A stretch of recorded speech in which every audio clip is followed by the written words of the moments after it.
Last time we finished the chapter 3 to some level, and how those questions lead into chapter 4, and how those questions was desire, and how action performed on a long-term sustained, because mind is such that you can do it for some time, that the mind wanders and it is not able to sustain itself to perform actions without desiring the fruit of action. Do you remember some of this from the previous class, previous session? So, the desires can be of two types, those which are good and those which are bad. So, when we look at cravings, they can be classified into two, right? Good and bad. Desires can be good and bad. You can hear me? Sujata, can you hear?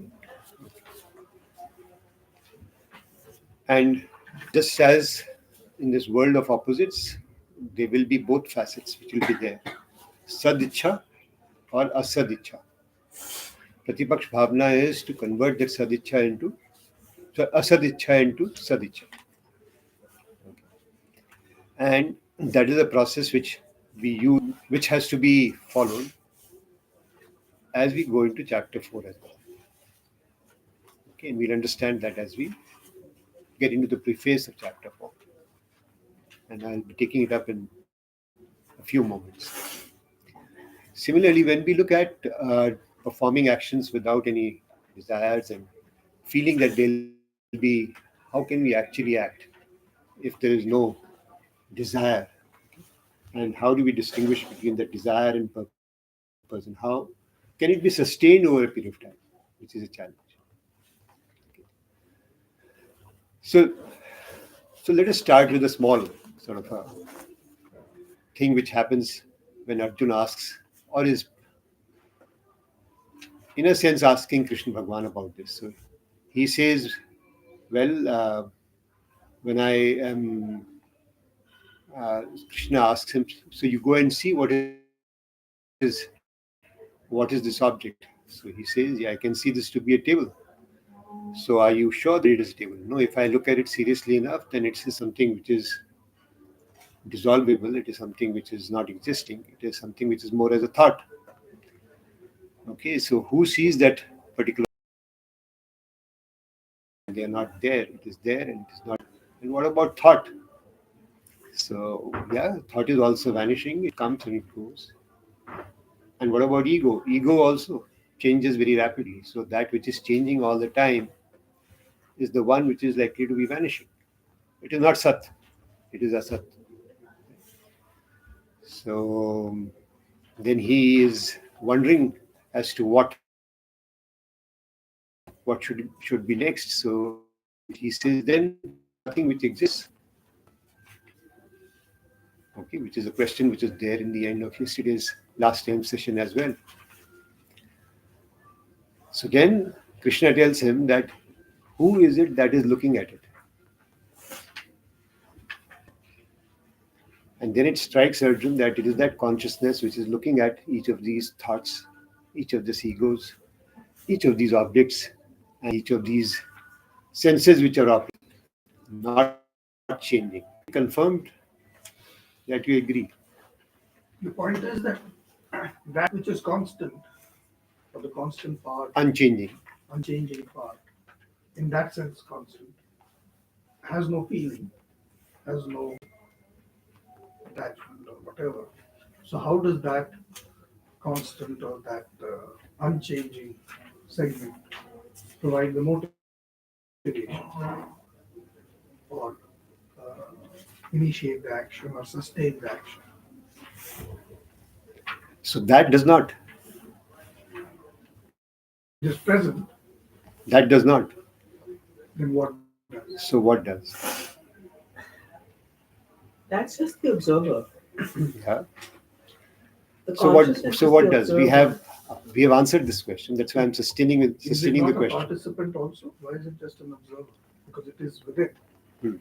So if it is a participant, then it has got the nature of that which it is participating with. The shell, the body. Yeah. And if that body is going to die, then this will also die. But it doesn't. It doesn't die.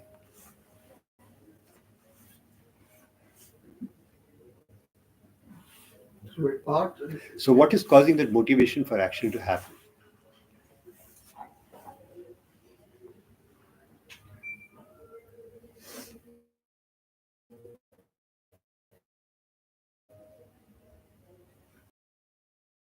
Manifested world as is action. It is changing. Desire is constantly changing. And therefore it comes, it goes. It is not existing in that which is the ultimate, which is that consciousness.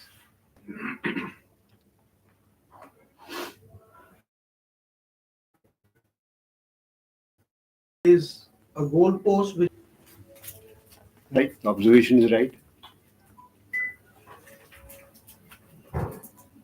a question on the first one. Which is You talked about transforming from to sadicha. How does a man on the street or person on the street of the gender know what is sad and what is not sad? Ichha. What is Sat and what is Asat? That which is Atma is that world, and what is Sat, what is not Sat. And there is a great set of people who are there who are not, even if you go and tell them, they're not going to be about it. That's a fact, right? And then there is a third set of people who have an inquiry. Once they hear about something, or they want to understand something about life, and for them only these Shastras are going to offer what is Sat, what is Asat, what is Atma, what is Anatma. Otherwise, it will not make sense to them. Uh, they're saying connection is very bad. Well, I have a different connection here. No, in the group, Oh, is it? the group people are saying Oh, is it? Oh, I'm sorry. connection is very bad. Constant interruption in video. More important, audio. Both freeze frequently. Okay. He'll take care. If you get that feedback again, let me know. He's just taking care. No, it's working, so it's fine. Huh? Actually, maybe it's possible. Just keep taking It's taking not the mine, feedback. somebody has posted on the group. Just keep talking to them and checking out. Okay. Please. You want to do it here? It's okay. Acha, you want to shift it.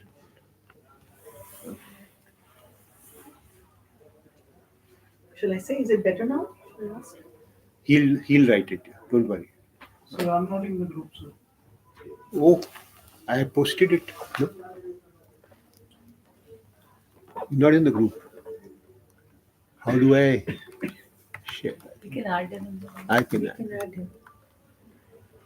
give me a moment. Yeah.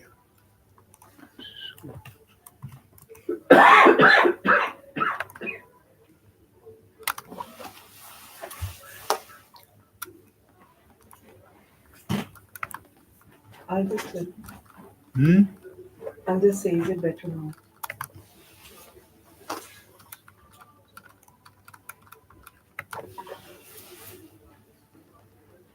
Is it okay? He's saying it's fine now. Okay, thanks. Yeah.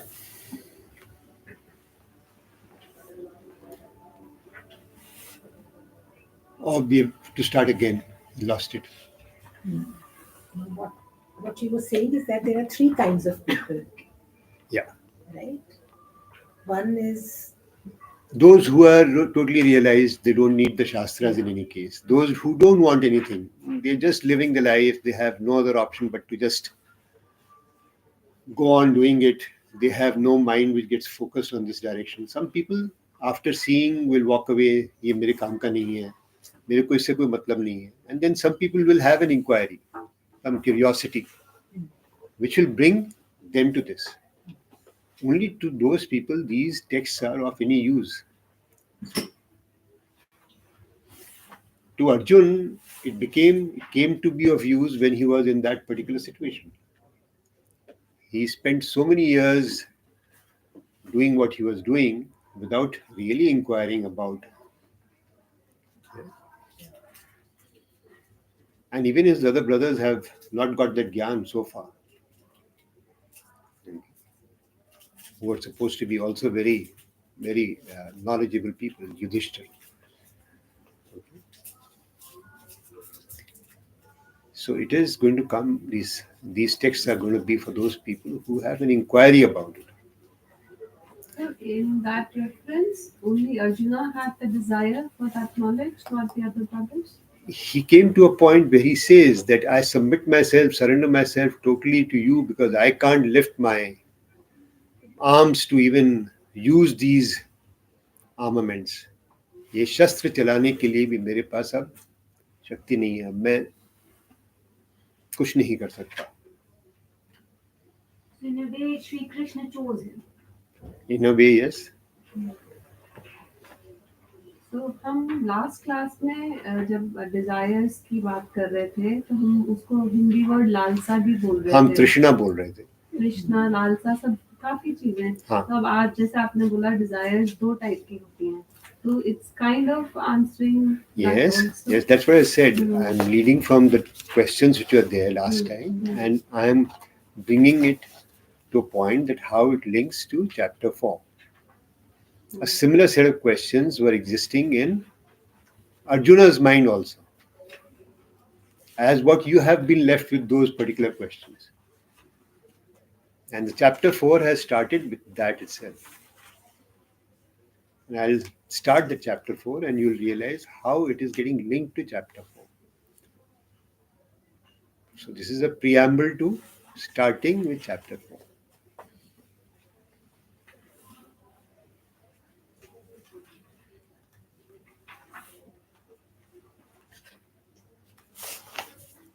Is that okay? We'll start with chapter 4? So we'll read from the English text, the introduction, and I'll also read from the Hindi text because there are a couple of words which I want to expand upon. And meanwhile, I think I can distribute the sheet which I have got for today as well.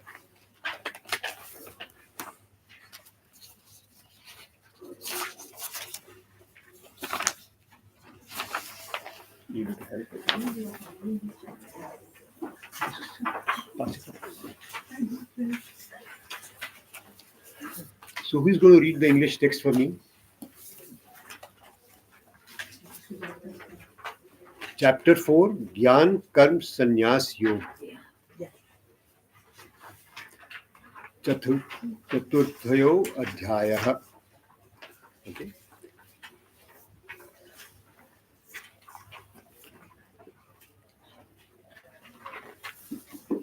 The yoga set forth in the two previous chapters, characterized by dedication to the discipline of knowledge, accompanied by renunciation and implemented by the yoga of action. So we have understood that the discipline of knowledge, Gyan Yoga, और उसको पाने के लिए हमें कर्म योग, implemented by the yoga of action, a teaching in which contents of the Vedas, both activist and quietistic, culminate, is the same that the Lord seeks to inculcate in Bhagwad Gita as a whole. Okay, so this is going to continue in Bhagwad Gita as a whole. Therefore, deeming that the sense of Vedas has already been set forth in its entirety, the Lord lauds the same reference to the line of teachers through whom it has been handed down to posterity. Okay. Yeah.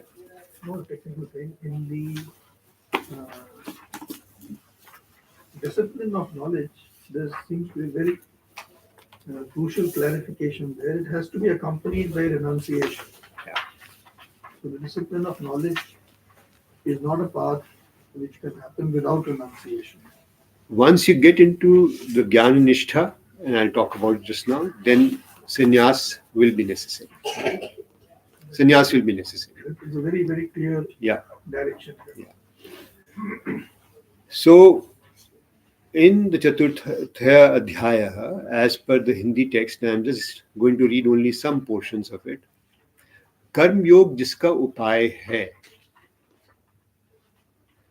ऐसा जो संन्यास सहित ज्ञान निष्ठा रूप योग पूर्व के 2 अध्यायों में दूसरे और तीसरे अध्याय में कहा गया है, जिसमें कि वेद का प्रवृत्ति रूप धर्म is that which is manifested, which is applicable to the manifested world, and nivritti roop dharma, which is pertaining to that which is the gyan, which is the non manifested world. Okay, the person who is a sannyasi, for him, okay, nivritti roop dharma, दोनों प्रकार का संपूर्ण तात्पर्य आ जाता है. ठीक है, इस पहले 2 अध्याय में इनका संपूर्ण तात्पर्य मीनिंग आ जाता है.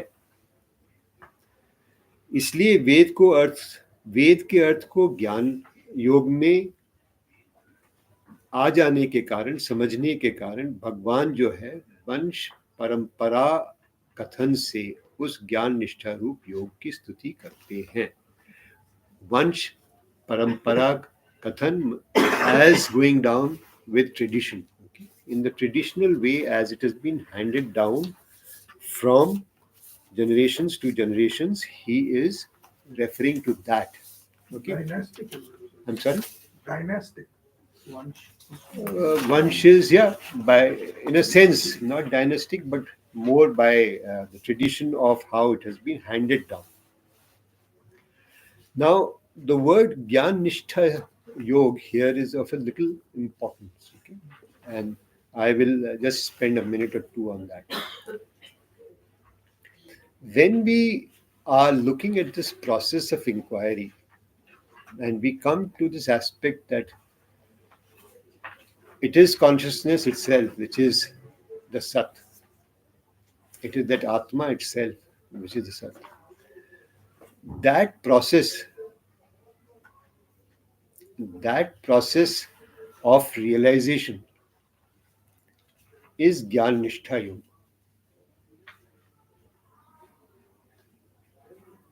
Okay. Let me explain again. I say that this is changing. That which is changing is not existing. Right? That which is the thing which is viewing that is changing. So that is also not existing. The thought which is looking at that particular sense which is not existing is the thought itself not existing. And then you come down to saying that then who is looking at that thought? And when we come to that point, to come to that point is the process of realization. It's the process of coming to the point where the Gyan exists. Staying with that particular understanding through this process, okay, is Gyan Nishtha Yoga. And he has used this word Gyan Nishtha even in chapter 2, shlokas 72, 70, 70, 71, 72. So, if we understand that he is now going to talk about Gyan Nishtha Yoga, means that process which is going to help us to realize that consciousness through the chapters which we are going to read, which is what he is referring to here. Then, looking at chapter 4, what is he trying to do? This is something which I am telling you about Asakti Rahit Karma, right? Which has been told by me in a traditional fashion, in a traditional manner, over generations, over yugas, and it has come down, how it has come down to this point where I'm talking to you, should make you realize that this has been an eternal knowledge, eternal subject. It is not just that it has been there just now because I've spoken to you and you feel that it will vanish in some weeks, some months, some days after when I have forgotten that I have read about this in the sessions here. Okay, and that's what he is referring to. That it has been there ever since. Okay, that's what he's referring to. Ever since means ever since creation? Or Yes. So let's look at it. What he says in shloka number 401. And somebody read that from the text because I didn't feel like copying it on a piece of paper and just use what is there in the text because the text is convenient. There's a book there which could be given to him and a book which could go to somebody else. And if you can just yeah, 1.1. 4.01. Chapter 4. Who is the book? Page 135. So, can we start? Page 134. Yeah. 134. If you can use this. The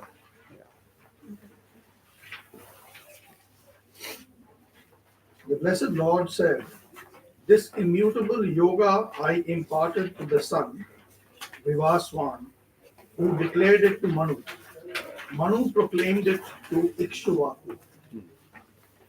Carrying on 1.1, this yoga or way of life set forth in the two previous chapters, I imparted to the sun in the beginning of creation in order to confer strength on the Kshatriyas, the rulers of the world. With the strength of this yoga, they became competent to protect the Brahmana class. The Brahmanas and Kshatriyas are competent to protect the whole world. This yoga is immutable, as its fruit does not decline. For the fruit of this yoga, namely emancipation, characterized by the discipline of right perception, is unfailing. And the sun declared it to Manu, who in his turn proclaimed it to his son, the first king Ikshvaku. So that's the lineage it follows. Can you read the second one?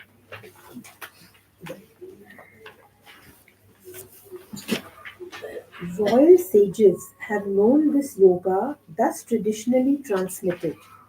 O valiant prince, due to lapse of long time, this yoga has perished in this world. The royal sages came to know this yoga, thus traditionally handed down. Due to lapse of a long stretch of time, the tradition of its transmission has perished in this world. Para in Paramtapa denotes adversaries. By means of the rays of courage and energy like the sun, Arjun scorches them. He is the scourge of his foes. Noting that this yoga has perished, since its practitioners have become weak and senseless, and that the world is severed from life's supreme values. Yeah. So here he has used the word parantap to denote Arjun. Parantap is somebody who scorches. He is able to tap. His Ashwarya, his prowess is able to scorch his enemies. Okay, and that's the word parantap which has been used here. And he says that after it came down from Ikshvaku, the royal sages got this knowledge, and these royal sages also became the kings. In those days, the sages were also kings. They were called Rajrishis. Okay, and those Rajrishis continued the practice, and subsequently over a period of time, as defects started coming in. And what sort of defects started coming in? There was a desire, or there was Trishna in these Rajrishis, which distracted them from allowing the pure, pure thought to persist. They got distracted, and that set of distractions or faults started emerging or coming into the text. I think it is being said later on. No, it is right here. Okay. So then what happened? So let's read the shloka number 3.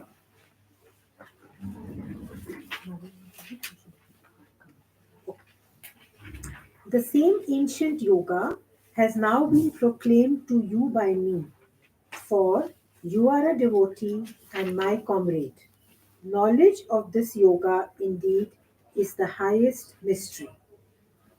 That same ancient yoga has been related to you now by me, because you are my devotee and friend. As it is secret, knowledge of this yoga is the highest. Yeah. So he's saying this is the highest yoga, this is the highest truth, this is the highest knowledge which I am giving to you. Okay. Because you are my devotee And friend. and friend. And So for the first time after 2 chapters, he calls him his friend. Before that, he has been calling him various names, okay, including that you are a fool. Okay. If you read that carefully, he says very categorically, you're behaving like a deluded person, mood, fool. Okay. And now, for the first time, he has some daya, some compassion on him to say that you're my friend as well. Okay. We go to shloka number 4. So those who are sitting here should now feel that he is calling you his friend as well. Okay. So far he was not. Okay. Your birth has been later, that of the son, Vivaswan, earlier. How then am I to take it that you imparted this yoga in the beginning? So he's questioning that how do you say that you existed then and you're saying that you're existing even today? I doubt that. That is what Arjuna is saying. Okay. So Arjuna immediately asked that question. You're sitting here and telling me, and how could you be talking about that as well? Before this, the before the sun was even there. Okay. Yeah. So you go to shloka number. Sir इस stage तक वो पहचाने नहीं अभी अर्जुन कृष्ण को नहीं। भगवान कृष्ण को देखिए अभी आप समझ रही हैं कहाँ पे जाके पहचाना उन्होंने। हाँ दीजिए इनको दीजिए may be he can read somebody else can read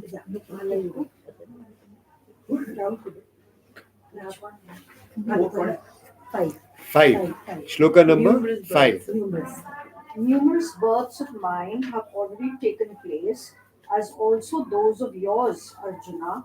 I know them all, but oh, scourge of foes, you do not. Numerous births of mine have already taken place, occurred, as also those of yours, O Arjuna. I know them all, you don't, as your powers of cognition have been impeded by merits, demerits, etc. On the contrary, being eternally pure, awake, and free, and endowed with unimpaired cognitive powers, I know them all, O scourge of foes. so If he so, so he says that I know all the births but you because you have been in the realm of pap and punya, merits and demerits. Okay, that's what is the word he's using here. So your ability to understand your previous births is not availability. Okay, so we go to the next one. Yeah. 6. So we can read the sixth one from this sheet. It'll be easier.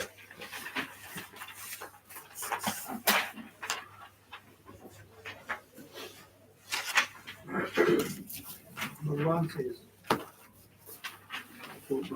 Bhagwan says, even though I am the unborn, without birth, without change, I am not forgettable, I am not forgetful of my own self and my Gyan Shakti. And I control all beings from Brahma down to the small tuft of grass. I tame or control this nature, Prakriti, through my power of creation, Maya, and I appear to take the form of a body, meaning I appear to take birth. I do not take birth as others do. My Maya, which constitutes the three gunas under whose spell the entire world acts, and deluded by which a human being does not know his own self, Vasudeva. I control that Maya. So he says that first, of course, I am the unborn. Okay. And I do not forget my own self, and that self being that I am that Brahma. I do not forget that I am Brahma, that ultimate Atma Brahma. Okay. The Nirgun, the Sagun is saying that I don't forget the Nirgun Nirakar. Okay. I control all beings. Here the Brahma is a God Brahma. It's not the ultimate Brahma. And if you can see the spelling there I've used, is not that Brahman, it is a Brahma. Okay. So he's basically saying that I control all, right from the smallest thing on this earth to the biggest Devta or God. Okay. I am the master of this nature, this Prakriti. Okay. I'm the master. I understand. I know everything about this Prakriti. I'm the master. I make it run, in a sense, make it happen through my power of creation. My power of creation is Maya, which constitutes three gunas and under whose spell the entire world operates. We know about the three gunas, right? Hmm? Yeah. Sat, Rajas, and Tamas. And it dilutes all human beings. Right? So that Maya I control, and therefore I appear to take the form of a body. I appear to take the form of a body.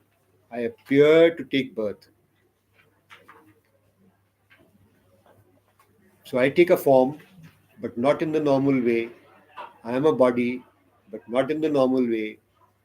I am much superior to, and I control everything which is there on this in this Prakriti, the Maya.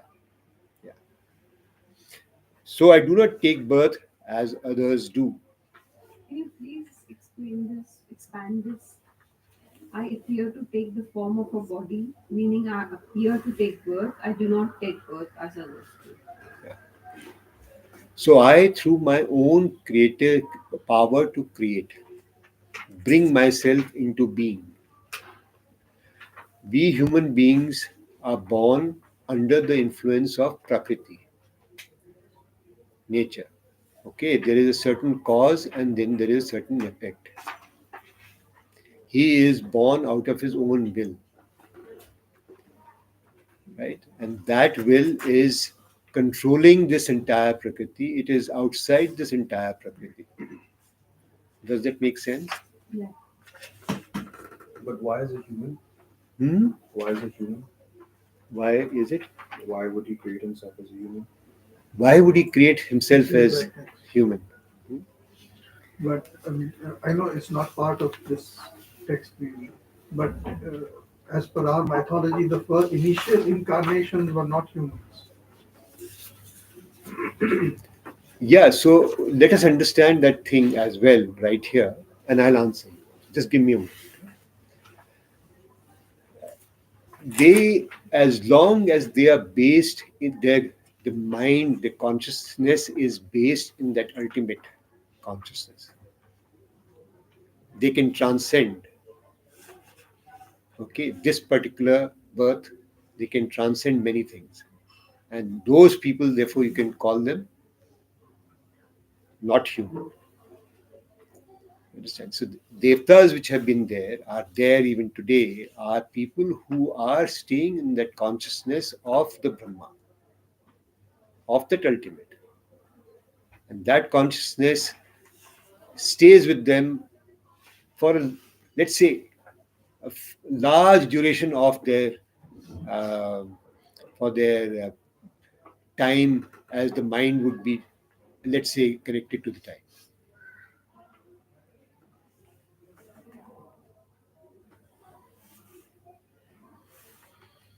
He's saying this here clearly. Even though I am unborn, without birth, without change, I am not forgetful of my own self. That forgetfulness which we have of our own self is the cause of our misery. He is not forgetful of his own self. That self which is that ultimate self. And from there you can take the point that those who were rishis, those who were gods who came in earlier, were also people who had not lost the consciousness of the self, awareness of the self. Okay. And that's the distinction. So as soon as you are able to realize that ultimate, you move away from this prakriti. You have gone beyond. Okay. And in that realm, you are therefore now in the realm of the devtas, or the one with the ultimate. You can transcend these births. You'll know about all your births. That's what he's saying. Just one question. Yeah, please. Like the birth of all five Pandavas, that was also not. Absolutely. So how, like this is correlate or not related? Like, can you explain? That is more in the prakriti sense. Okay, it is in the manifested space. That is in the manifested space. This is in the unmanifested state. Okay? Now, those gods to whom these Pandavas were born. Okay, so let's understand. Karna was born out of Surya. So they had the power. Okay, the other one, Yudhishthir, was the Dharma. Okay, Indra, like that. Okay, so they have the powers. They means the god. Gods had those powers. But they were born in this Prakriti. So they had to come from a womb. So they had to bring the child into, or the embryo in the womb through their own powers. That's what we understand. And that's not part of the Gita in that sense. Okay, but yeah, if we were to correlate what he's saying to that, then this is how we would. Krishna's birth also is through Devaki's womb. Well, that's what we believe. And he's saying it differently. Okay, वो प्रकट हुए, और क्यों प्रकट हुए संसार में, और क्यों उस तरह के रूप से प्रकट हुए, वो अब हम समझेंगे. कुछ तो हमारी जो हमारे पास कथाएं हैं उनमें हैं, और यहाँ पर कुछ भगवान भी बताएंगे. ठीक है. Why did he come into existence? Why did he bring himself into existence? Okay. That's your question, right? But why is a man? And as a man as well. Yeah. Right? So we read the next shlok, and that's where the answer is. Okay. Yada yada hi dharmasya glanir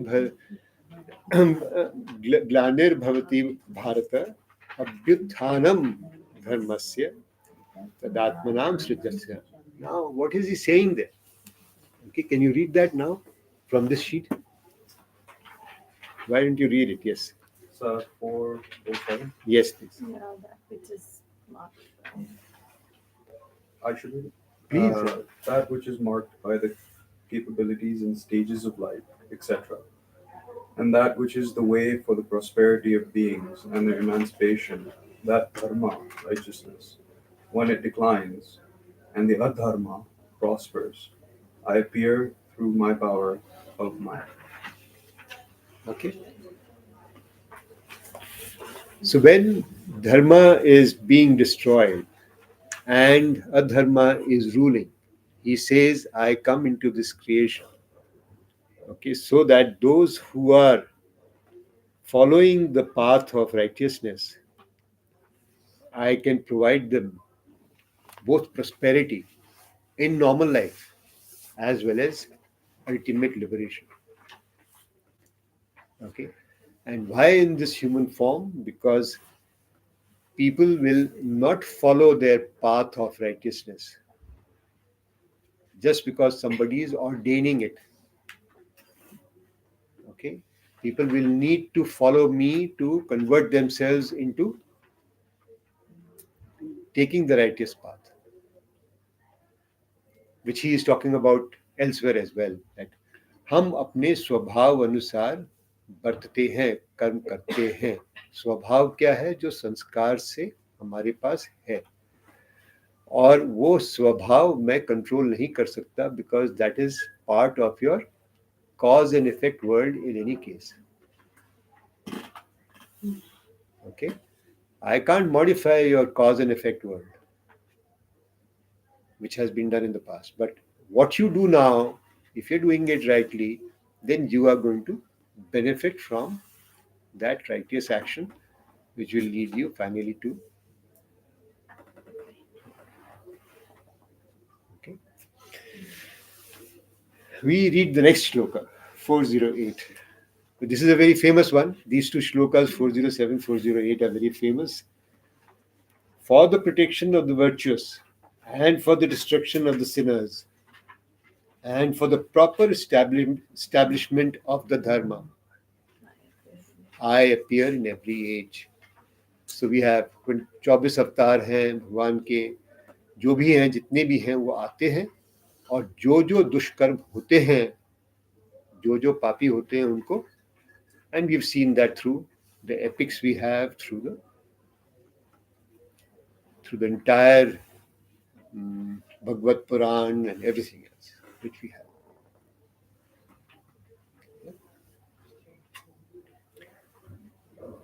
We'll read the next one. My birth through Maya and actions to protect the virtuous, the sadhus, are all divine acts. My birth through Maya and actions to protect the virtuous sadhus are all divine acts, meaning they manifest only through the power of Ishwar, which is me, which is Vasudeva. He who knows this truly in its essence, on leaving this body, does not take birth again. He reaches me, meaning he gets liberated. जो ये समझता है कि मैं यहाँ पर अपनी दिव्य शक्ति से उत्पन्न हुआ हूँ, और जो साधु जन हैं उनको संभालने के लिए, उनको बचाने के लिए अपनी पावर यूज करता हूँ, और जो ये समझते हैं इन ट्रू एसेंस कि मैं ही इनका सबका करता हूँ, चाहे मैं कोई एक्शन नहीं कर रहा हूँ, पर मैं through my divine ability to act, ये समझते हैं, वो आगे वो वैसे ही मुक्त हो जाते हैं. अब ये जो है पूरी प्रक्रिया है, इसके अंदर ये काफी अच्छी तरह समझेंगे हम 7th, 8th, 9th चैप्टर में जाके. ठीक है, राइट? अब 4:10.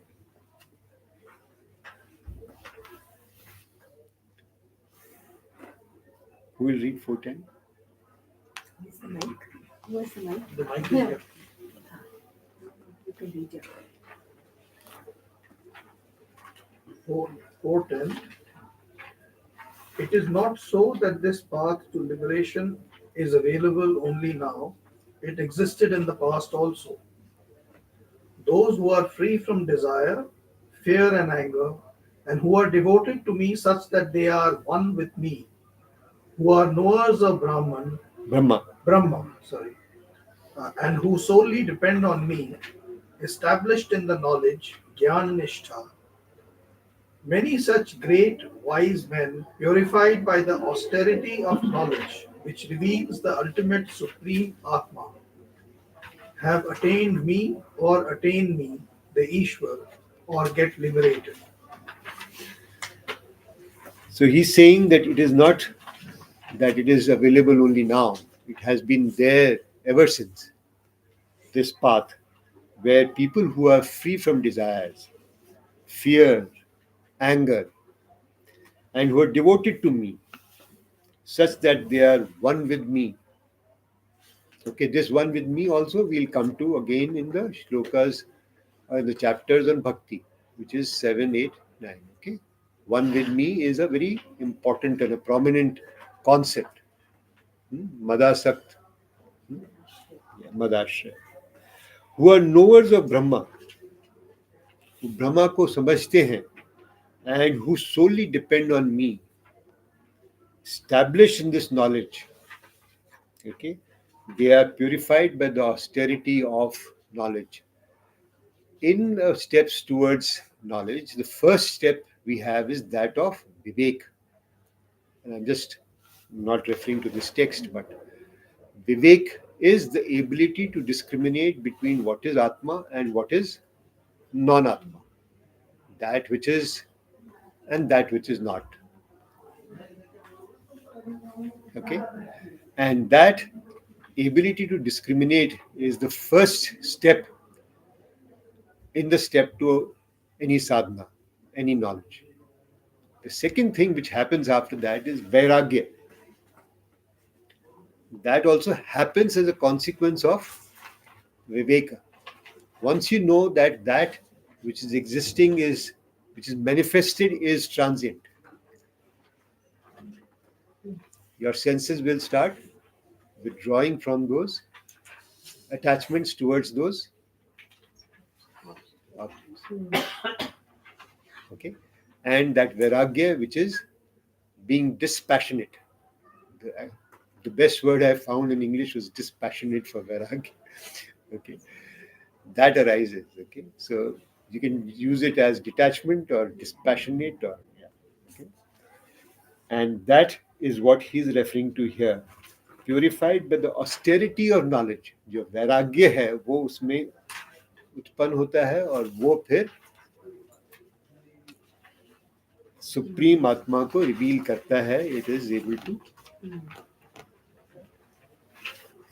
We'll go to 4:11.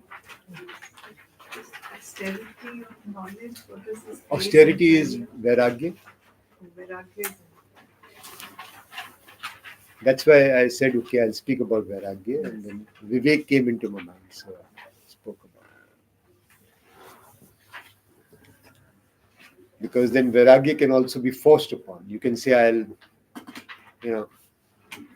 मैं ये नहीं करूंगा, वो नहीं करूंगा, वो नहीं कह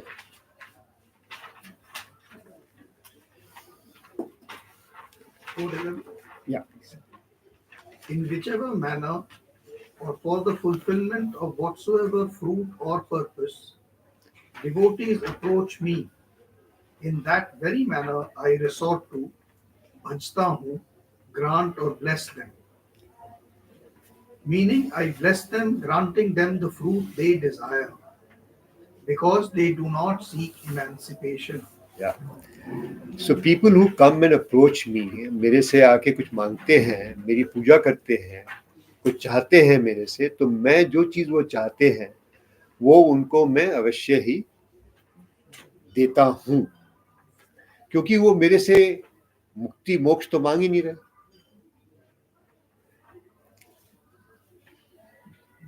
Most people are asking मंदिर में जाके कहीं पे भी बैठ के कि मेरा ये भला हो जाए, मेरे को ये चीज मिल जाए, मेरे बेटे को ये हो जाए, मेरी बेटी को ये हो जाए, मेरे माँ को ये हो जाए, या जो भी है.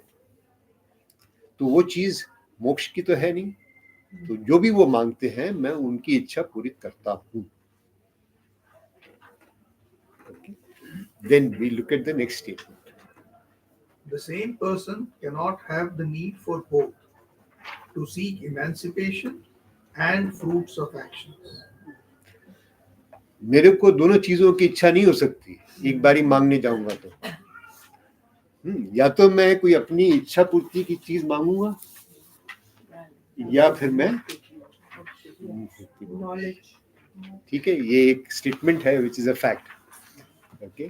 या Those who seek fruits of actions, they get those. Those who do not desire outcomes, but perform actions according to the Shastras, such seekers, they get knowledge. these are people who are आसक्ति रहित कर्म, जो जो कर्म करते हैं वो अपनी फल की इच्छा को पूरी करने के लिए नहीं करते हैं, उनको मैं नॉलेज ज्ञान देता हूँ. ठीक है. Those who are jnani and sannyasi seekers, they get emancipation. And those who are suffering, I grant them relief from pain. तो बहुत लोग ऐसे हैं जिनको बहुत पेन, बहुत परेशानी में हैं, भोजन भी नहीं मिलता है. यदि वो भगवान से वो भी मांगते हैं कि मेरा कुछ दुख दूर हो जाए, तो मैं उनका भी उद्धार करता हूँ. I resort to grant or bless no one due to attachment, aversion, or delusion. क्योंकि मैं किसी को चाहता हूँ या मेरे को मैं कोई ज़्यादा अच्छा है मेरे लिए या कोई ज़्यादा बुरा है, इसलिए मैं उनको उनकी इच्छा पूर्ति नहीं करता हूँ. मैं इच्छा पूर्ति सबकी निष्पक्ष भाव से करता हूँ. निष्पक्ष भाव से, निष्पक्ष. Men tread different paths leading to me and my innumerable states. This is with reference to men who make an effort according to their responsibility to fulfill their desire. So people are walking different paths, okay, and they want to fulfill different types of desires. They want to reach somewhere, they want to be somewhere, and they will go and ask the Lord Indra, or they will ask Durga Devi, or they will ask Ganpati, which are the innumerable states. मतलब ये सब मेरे ही ईश्वर के ही जो हैं different forms हैं, और उनसे जाके मैं अपनी इच्छा वाली चीजें उनसे मांगता हूँ. तो ये इस कॉन्टेक्स्ट में जो लोग इस तरह से एफर्ट करते हैं उनकी डिजायर्स भी मैं फुलफिल करता हूँ. हनुमान जी के पास जाके, जिनके पास भी जाके. ठीक है, ये कह रहे हैं. We'll go to 4:24:1. Yeah. Like, means everyone is either asking for the fruits of action. None is asking for emancipation, right? Those who ask for emancipation, They get it. and they follow the path of Gyan and Sannyas, they get it. But in the life we see, when we are in the process of like good living our life, we never ask for that. We only ask for the fruits. But when the end comes, when you are nearer to the end, then the person start asking for it. So does it mean that that time their parting is like a blessing? May not be. Maybe May not they'll be. start in the next janam on the path that they will be able to progress on that. Because just asking is not enough. At least on the path of emancipation, there's a lot to be done. There is reference to merits and demerits. Of what he has performed in this life. So unless the merits are sufficient and the demerits are eliminated, as a consequence of the merits, he will explain that. Okay, he is not wishing away or washing away your sins. Through your rightful actions, you are washing away your sins, and then you are preparing yourself to be able to even focus on doing things which are aligned to, let's say, asakti rahit karma or Ishwar arpan karma. Because those karmas also need to be performed without the thought of desire, for the outcomes. And the desire is something which doesn't get mitigated. He's trying to say is that even if the desires are not positive, I fulfill it. Yes? Yes? Okay. I'm not seeing anything in terms of saying they're right or wrong. He's just fulfilling them. He's saying the other thing which is very important, that he is actually the person who is fulfilling every aspect of what is happening in this universe. So he is the controller, he's the master, which he said in the previous shloka. So somewhere is he also encouraging us for the bhajan? Like is he also encouraging ki mango mujhse? He is saying walk the path, and he says that in the previous shloka 4:10, where he's saying that those who solely depend on me, okay, or where he says that they are one with me. When we do bhajan, we do tap, we do mala jap, all these things, okay, slowly we come to a stage where we are feeling as if we are one with him. Any of these practices. So that's bhakti yoga, and we'll be into that. But I'm just explaining that if you're doing any of these things, they are not wrong. They're leading to him. How they're leading to him, we'll get to that. He's saying that.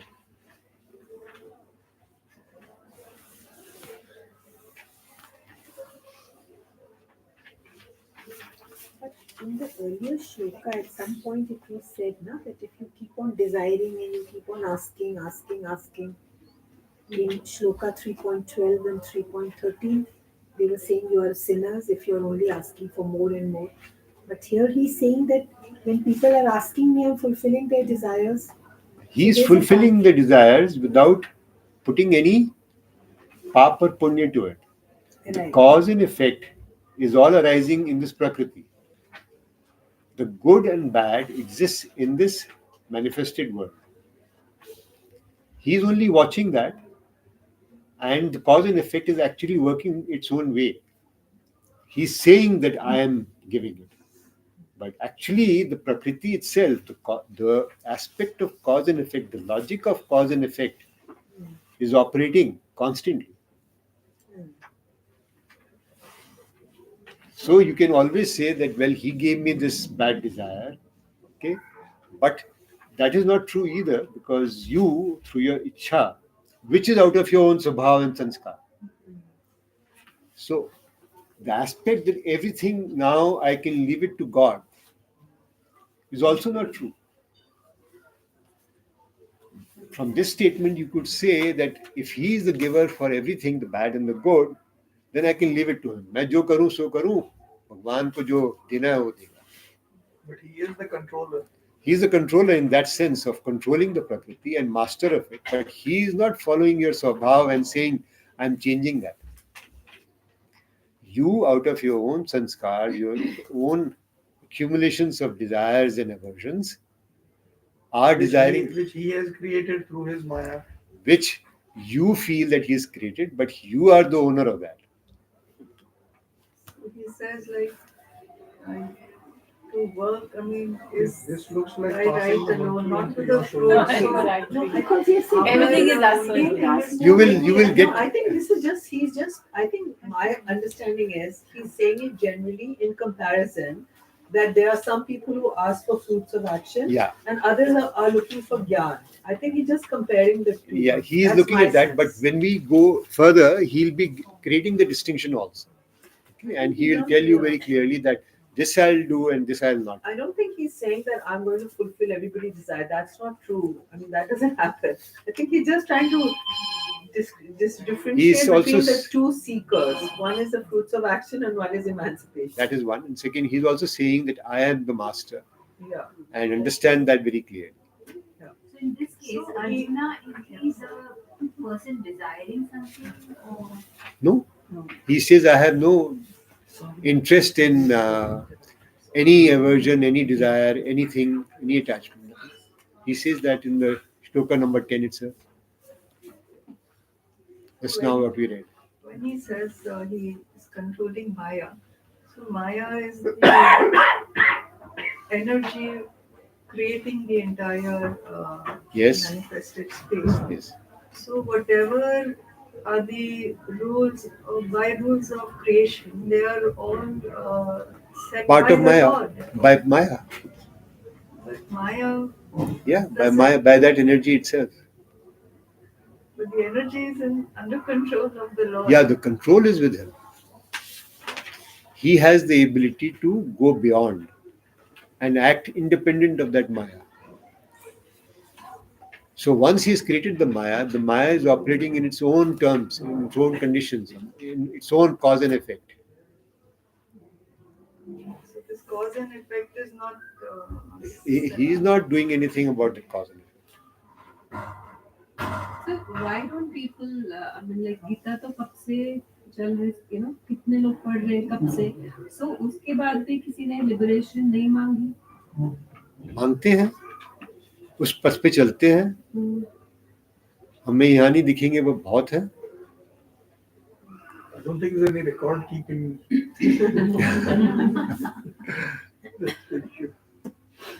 No, we can make a trip to those places where these people are, and they will talk Gyan. What about these gurus? Yeah, some of In them. this life they're gurus, but maybe they like, I mean, you know, these ones we know so well, Sri Ravi Shankar, Sadhguru and all. I mean, in this life they're gurus with a lot of gyan. Maybe this is it for them. They will not have another life. Yeah. Or a This is rebirth. the path of liberation. for Yeah, them. it's a It is there will be possibly no so. rebirth for them. Possibly so. The thing is that we question I would we are unable to judge that. Yeah, we will never know. But there are people who will be able to judge that based on their level of understanding of where some of these people are. Yeah, sorry. No, the people that we just referred to, are they in the sannyas mode? How crucial, or what is the definition of sannyas then? Sannyas means So, yeah. renunciation of action. Okay. Now we can see what is happening and not happening. We'll understand some of these aspects here also. And also For us example, understand let the us contextual understand. situation, no? Sorry. In the sense that what's the situation in the environment today and what the situation was in the environment when these were written. Perhaps some of those connotations have changed. They have not. The principles will not change. Let me Principles explain. will not change, Let but me But explain. the physical understanding that we have in our perception of what is around us and the environment. So we understand that the person who is jnani, he is not performing any action. Right? We understand that? So if they are jnanis, they are not performing any action. We see them to be performing action. They are not performing action. They are not doing karma. This aspect is what we'll cover in the next session. So if you read the shloka number 16, जो कर्म में अकर्म देखता है और अकर्म में कर्म देखता है, वही सही चीज समझता है, कहने की बात है. So what is karma and what is akarma, and how you see karma in akarma and akarma in karma? Okay, we'll get to that. It seems very interesting, this 16. This is an interesting shlok, and it will also need a certain amount of orientation in your own mind. You'll have to bring some clarity in your mind. We'll work at it. And I think most important in this Shloka 11 is that action. He'll give you blessings. Yeah. Only to those who are action oriented, who are working towards that action. Yeah. Right? Like if that wasn't true, then I would just ask for it and I'll sit so back. And sit back. Or there are people who are still suffering, people who are still not happy, people who are still poor. It's not that they're not asking for money or they don't desire to be rich, right? But they're not working towards it. They are not action oriented. They're not working towards that, and therefore even though they ask for it, they won't get. Yeah. Could you clarify two things for me, please? Yeah. First is, does it matter where the desire originates from? So, like you were saying, thought is not real. Particles are not real. It's the self. So, does it matter where the desire comes from? And then second is, then what is the self? Then what is the self? Yeah. Okay. So the first one is wherever the desire comes from Or the action, the source of for the action. for the action. That is important from a perspective that if you want to realize what is the nature of that original cause. Okay. Often enough, that cause may not be known because your mind is not able to quieten itself down to understand that cause. So when you meditate and you sit down and you are able to bring your mind to a very, very stable, subtle state, then you may be able to figure out the cause, the root of that particular desire or that particular situation which is arising in your own life. You may. Okay. But I guess, would your desire, like if I'm operating from a sense of the physical world, where I'm saying, okay, I want money, versus I'm operating from whatever the self is, my desire, I assume, would change. Yes, possibly. Should. But why would you desire money? If you don't know that the self, what the self is. You may desire money even after you know self because you want to use that money for the welfare of people, for the benefit of that humanity which is suffering. But then your desires is a different outcome, right? It's not Yes. money for money's purpose. Absolutely. Not for my own self in ingratiation. I don't know. I'm not able to. Ingratiating me. Yeah. It goes to वो धर्म की तरफ, that becomes for the welfare of the larger good. If it is only for my self fulfillment, I want to become ABC and I am going to be so rich, people will bow to me. Well, that is also a possibility. But uh, you will get that also possibly if you work at it. Nobody is stopping that. He is not saying I'm stopping you. Brahma's not asking why. Brahma's asking what. Correct. What you want. He's not Yeah. asking why you want this. Why the consequence you will face anyway. So then the onus on the cause comes on you, right? Yes. So then what is the self? That self is which is beyond this.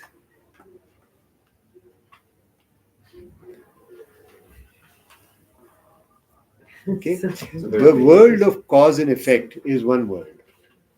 If the cause is there has to be an effect. If there's an effect, there has to be a cause.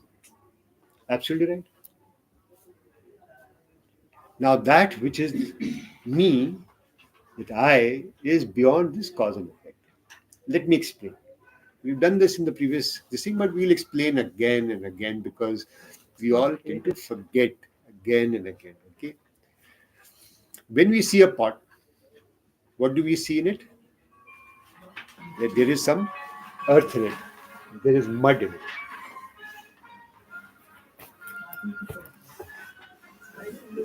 It's in the under the chin. Somewhere. Okay. We understand it is the earth which is there.